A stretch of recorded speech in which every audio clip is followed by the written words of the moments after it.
Vamos trazer notícias quentes para vocês. Vamos falar de Vasco, de STJD, de seleção brasileira, coisas que você precisa se atualizar.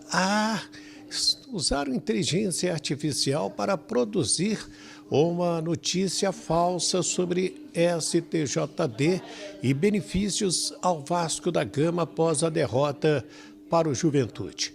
Vários ouvintes, vários assinantes, amigos me enviaram um link. Wellington, é verdade, você que sabe um pouquinho de tribunal, a gente vai explicar tudo isso. Mas antes eu não posso perder a oportunidade de pedir para você se inscrever aqui no nosso canal. Paga nada não, dá aquela força, colabora conosco, passe esse link para outras pessoas para ajudar a continuar crescendo por aqui. Tem aqueles abraços hoje, não esqueci não. Tá muito bem, minha gente. Deixa eu começar com uma notícia que me chamou a atenção. Eu recebi alguns links de informações.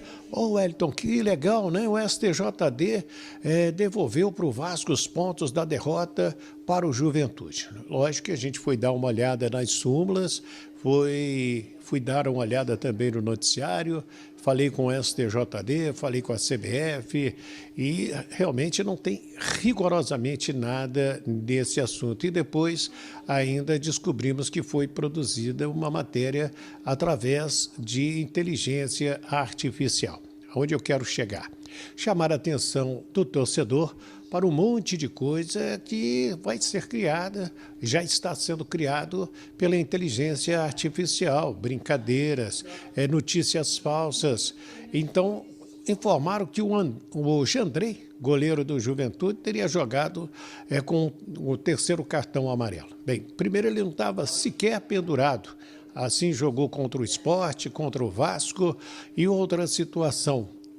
Bom, vamos viajar na maionese, vamos. Faz de conta que o Jandrei tivesse jogado de maneira irregular, ou o Nenê, ou outro jogador, o time inteiro do Juventude, após a vitória de 3-1 em São Januário em cima do Vasco. O Vasco recuperaria os pontos? O Código Brasileiro de Justiça Desportiva hoje fala o seguinte: o clube que escalar um atleta irregular, ele perde os pontos obtidos naquela partida e mais 3 pontos.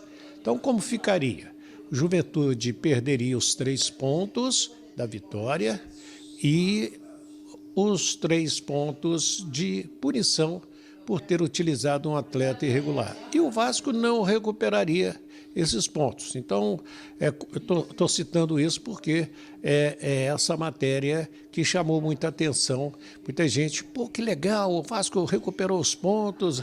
Não tem nada de recuperar pontos. Então, amigos, cuidado porque tem muita informação incorreta e o jogo foi no sábado à noite. O tribunal teria que ser provocado pela CBF, pelo Vasco, né?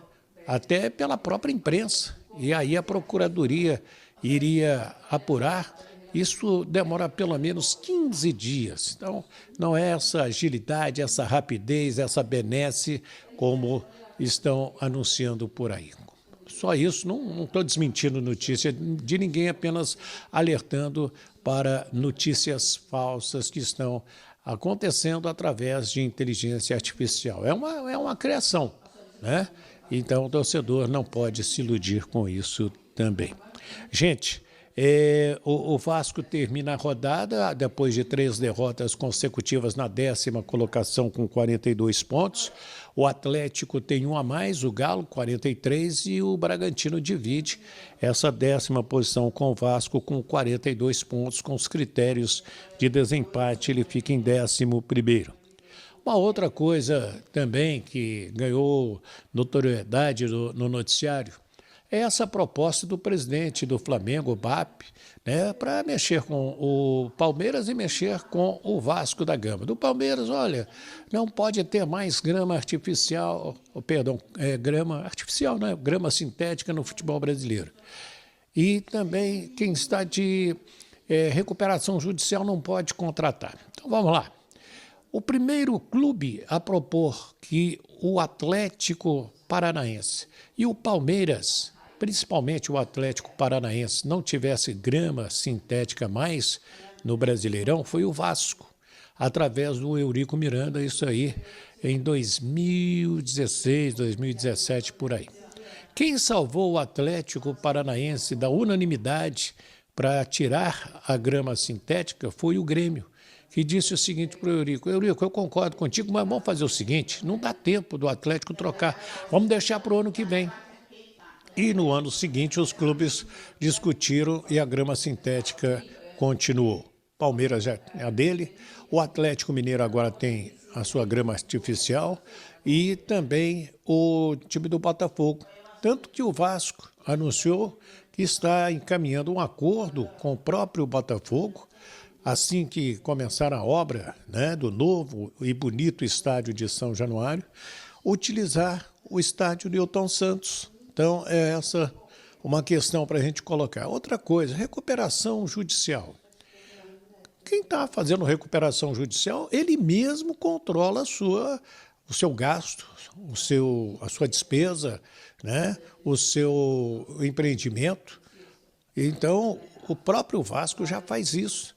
Aí você vai proibir o clube de reforçar em nome do fair play financeiro? É apenas uma provocação. O torcedor, às vezes, acredita e isso aí, com certeza, não vai passar, porque o próprio Flamengo tem uma dívida. Hoje ela está escaneada, escalonada, melhor dizendo, né? Mas ela existe. E a última vez que vi era superior a 600 milhões de reais. Todos os clubes brasileiros devem. Alguns estão em dia com os pagamentos, outros precisam de renegociações, e é o caso do Vasco da Gama. Se a justiça aceitou, se os credores aceitaram, aí é uma questão do Vasco. Agora, não poder contratar nesse período, bacana. Vamos lá, o que mais aqui, gente? Amanhã na seleção brasileira tem o Andrei Santos, que está fazendo bonito lá no Chelsea. A gente tinha certeza que aconteceria aqui no futebol europeu. Vai conversar com a imprensa, né? E o Paulo Henrique está treinando forte por aqui, está todo mundo aguardando se ele e o Wesley, quem vai começar como titular no jogo de sábado diante da equipe de Senegal. Eu acredito até que seja o Wesley, mas o Paulo Henrique vem fazendo bons treinamentos também. E a CBF já avisou que um impedimento semiautomático será adotado no Brasileirão do ano que vem. Vejo também como evolução. Se hoje o futebol do Brasil tem fair play, né, financeiro, ainda não, mas tem árbitro de vídeo, é graças ao Vasco da Gama. Né? Quando foi prejudicado num jogo contra o Corinthians, Eurico Miranda foi lá na CBF, era o Marco Polo Deonero, e a partir dali começou a trabalhar a inclusão do VAR no futebol brasileiro. O que mais que eu tenho que dizer aqui? STJD, quinta-feira, o julgamento do Bruno Henrique no pleno, foi pedido vistas no processo, mas ele volta na quinta. E o Vitor Roque será julgado na semana que vem por ter feito aí declarações nas redes sociais de maneira homofóbica e pode levar até 10 jogos de suspensão. E o comunicado do Flamengo, que vem participando ativamente, segundo ele, né, o clube, das discussões sobre o sistema de sustentabilidade do futebol, o SSF, um modelo brasileiro de fair play financeiro. Dentre algumas medidas propostas pelo Flamengo, uma delas é em relação diretamente ao Vasco. Porque diz o seguinte, vou abrir aspas aqui para a nota do Flamengo. Tratamento de clubes em RJ ou RE, recuperação judicial ou recuperação extrajudicial, impedir que clubes utilizem o período de não pagamento de dívidas entre a decretação da RJ ou RE e a homologação do acordo como vantagem competitiva, bloqueando o registro de novos atletas nesse período e perda de pontos. Engraçado, né? O Flamengo passou por uma situação muito difícil até 2013, inclusive com o ex-presidente Márcio Braga dizendo acabou o dinheiro, não tem dinheiro. E o Flamengo não levantou voz, né? Não levantou bandeira. É óbvio que o Eduardo Bandeira, que fazia parte do mesmo grupo político que o BAP fazia, mas aí houve dissidência, ele com muita competência, depois de 6 anos de trabalho, pavimentou um caminho que o Flamengo vem percorrendo. O Vasco chegou numa situação, o presidente Luiz Eduardo Batista, o BAP, em que o Pedrinho, como se fosse o novo Eduardo Bandeira de Melo do Vasco da Gama, não tinha outra alternativa que não fosse buscar a RJ, prevista em lei, que talvez o senhor conheça. Se não, os seus pares jurídicos tenho certeza que o conhecem. Agora, o tipo de proposta feita pelo Flamengo é aquela para sufocar os adversários. Não, está em dívida, não joga. Não está pagando ainda a dívida, tem uma carência, perde ponto, fica fora, é rebaixado. Ué, em 2013, quando o Flamengo devia horrores, até 2013, quando o Flamengo tinha dívidas gigantescas, nenhum clube se insurgiu e propôs isso. Ah, mas não havia discussão. Me parece um baita de um oportunismo. Outros temas são bem importantes, como, por exemplo, a questão do gramado sintético e o gramado natural dentro da mesma competição, isso é verdade. Mas eu não vejo, por exemplo, o presidente Luiz Eduardo Batista, o BAP do Flamengo, levantar a bandeira, por exemplo, da igualdade de condições num processo em relação ao Maracanã. Eu não vi ele fazer isso, por exemplo.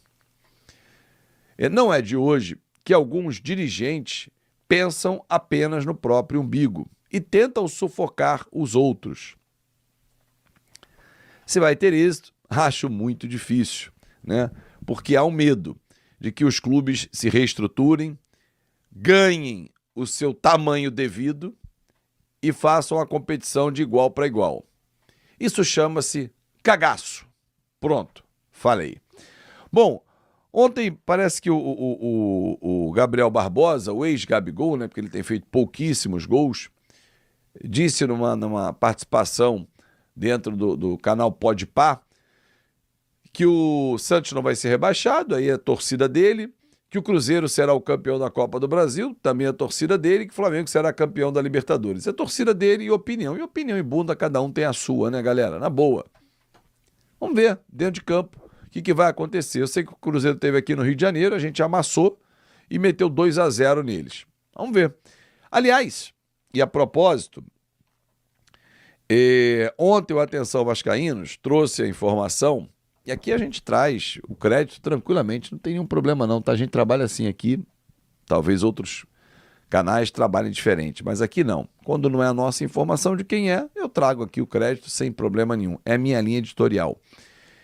Que o Vasco está fazendo a troca do gramado, já vou falar sobre isso, e com essa troca o gramado vai ficar ótimo e tal, não sei o quê, estuda levar o jogo, caso chegue à final da Copa do Brasil, para São Januário. Tem um vídeo aqui no canal, que eu vou deixar inclusive aqui no final, em que eu já falei sobre isso tem muito tempo. E usei até o argumento que São Januário, se tivesse mais uma final e um título, seria o último deste atual estádio. Então tem um valor sentimental nessa escolha. Porém tem um valor financeiro, você abrir mão de jogar no Maracanã, onde você conseguiria colocar pelo menos 3 vezes o público de São Januário. 1. 2. Você vai dizer ao consórcio Maracanã, olha, esse jogo é muito importante, eu vou jogar em São Januário. Só que você pede para jogar e briga para jogar mais vezes no Maracanã em jogos que o Vasco considera importantes também. Então essa briga talvez não seja válida comprar. Mas há, dentro do Vasco, uma corrente que defenda exatamente o jogo em São Januário. Vamos ver se vai acontecer.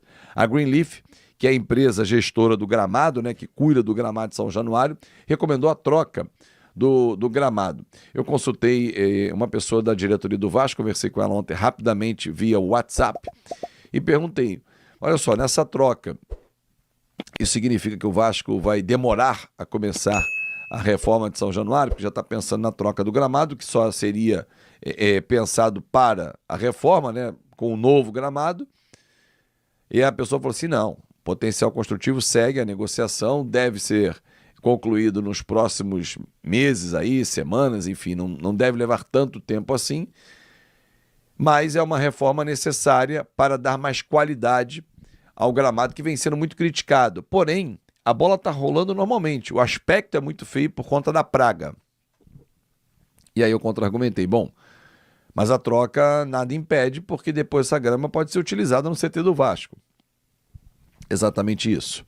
Porque as gramas vêm em rolo. Imagina assim, um rolo de fita que você vai desenrolando, depois você volta e enrola. Não é uma fita adesiva, né? É uma fita normal, né? Que você faz um laço. Você volta ela para o rolo, ela volta ao seu formato original. Voltou para o rolo, leva para o CT e coloca no CT Moacir Barbosa.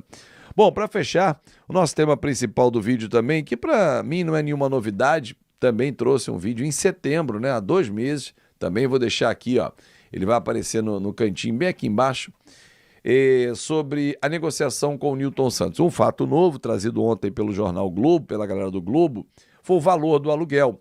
R$250 mil é o valor que o Vasco está fechando com o Botafogo para atuar no Nilton Santos quando o Botafogo não jogar lá, não tiver show e tal, tiver uma agenda liberada.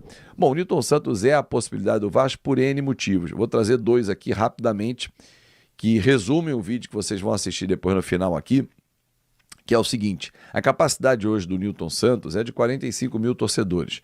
O nosso estádio está previsto para pelo menos 48 mil, ou seja, o Vasco passaria a atuar num estádio durante o período de 3 anos, que é o período estimado da obra, pode levar um pouquinho mais, pode levar um pouquinho menos, mas 3 anos, num estádio com a capacidade semelhante à que vai ser a do Vasco da Gama. Ou seja, o Vasco vai poder fazer uma série de ativações, já pensando na ampliação do sócio-torcedor, com um estádio de capacidade maior, para que o torcedor saiba, olha, quando acabar aqui o Nilton Santos, a gente está indo para casa de volta e com a mesma capacidade, ou seja, você vai ter os mesmos benefícios. Então já estimular 3 anos antes do novo estádio, a participação mais efetiva do torcedor. Ponto 1.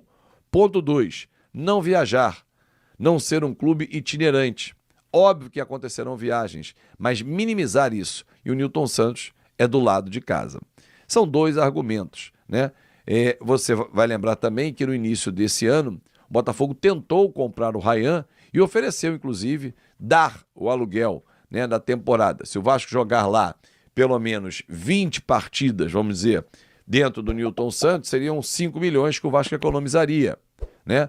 5 milhões vezes 3, 15 milhões. Mais a dívida que o Vasco tem com a empresa do Tairo Arruda, que é de 15 também, 30, o perdão dessa dívida. Essa era a proposta à época do John Textor. E mais uma compensação financeira. O Vasco não aceitou, achou a proposta baixa e ainda quis incluir um item que o Botafogo não quis. O Ryan não pudesse atuar no Botafogo, que ele estava indo para o Lyon e tal, mas teria um prazo, uma carência, uma janela, que ele não poderia voltar e atuar no Botafogo. Enfim, a negociação não aconteceu e ela está agora numa reta final, ajustes finais para o Vasco jogar no Nilton Santos sob novas condições. Fechado?